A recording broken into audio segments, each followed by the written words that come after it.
Throughout the last 2 years, I've made a bunch of paintings about the human body and how technology, mainly computers, have changed the way we see and experience the world.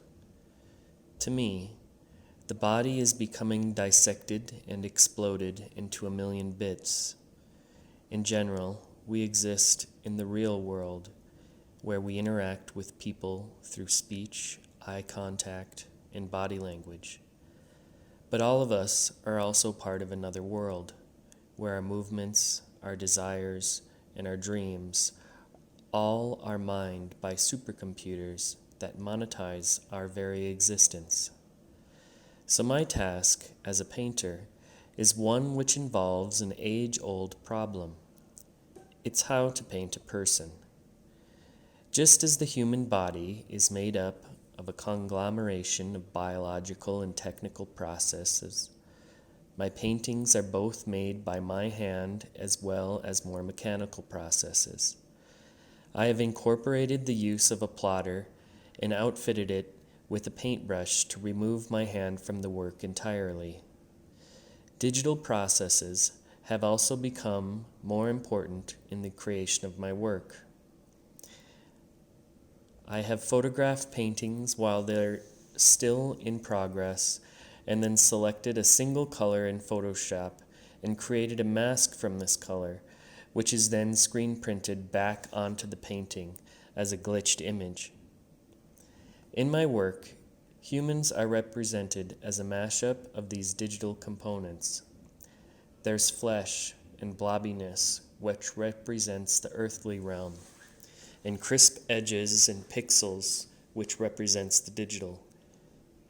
All of these disparate components coalesce to become what we are today.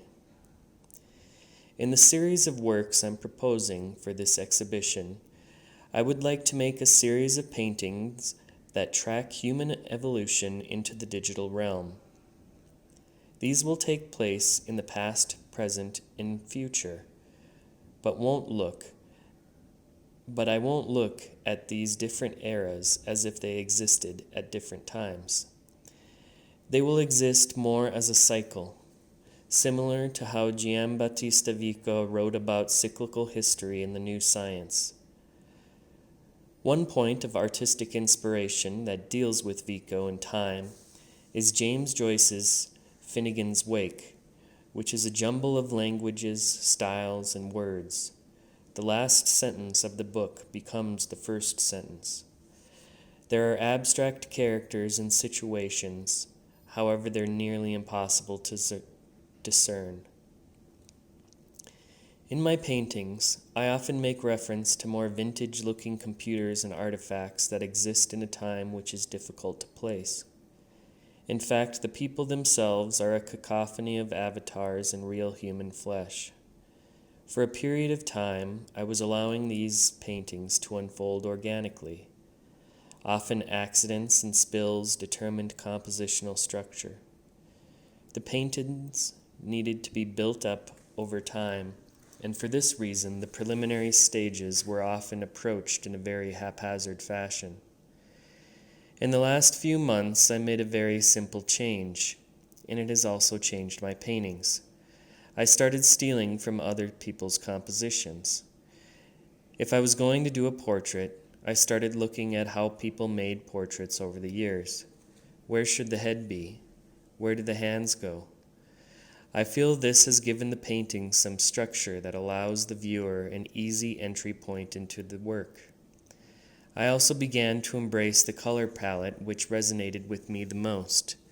The earthly red and brown tones that are reminiscent of the human organs became more at home in my work as they glide with more fluorescent colors we associate more with the technological or unnatural. I make a lot of work, and as you know, I've got 2 shows coming up at the end of the year.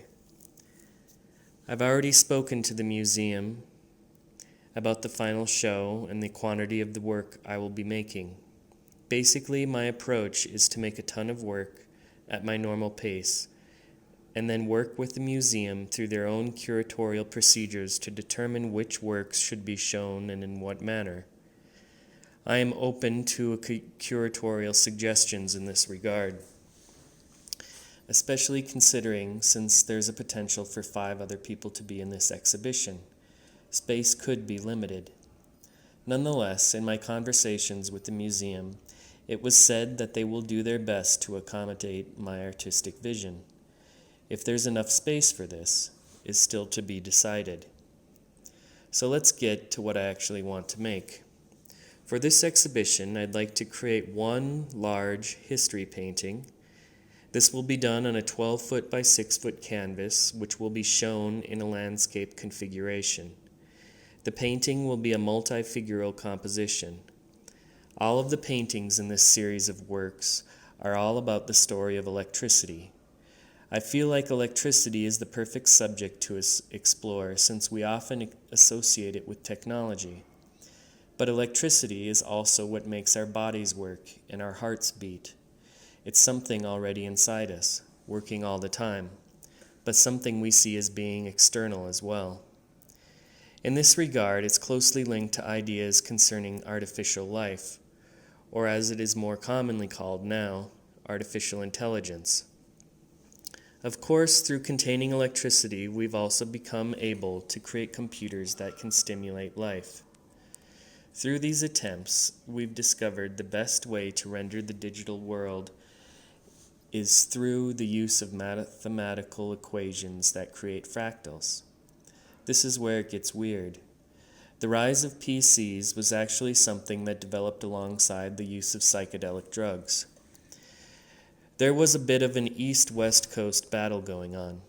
On the East Coast, you had IBM, which was representative of the corporate world, and then the more hippie aesthetic of the Bay Area, which saw technology as something which could truly be liberating.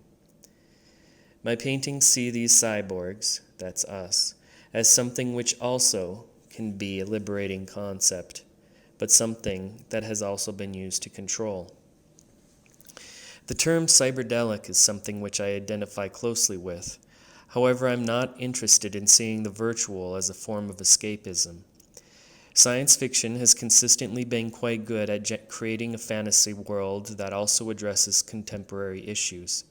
In addition to making paintings, I have also been writing short fiction stories about characters who exist in this world that I'm creating. In addition to the large multi-figural compositions depicting evidence that happened simultaneous in the past, present, and future, I also want to make these creatures from these shaped canvases. I initially got this idea from a puzzle and thinking about how I could make a work that could take up a whole wall but easily be packed up.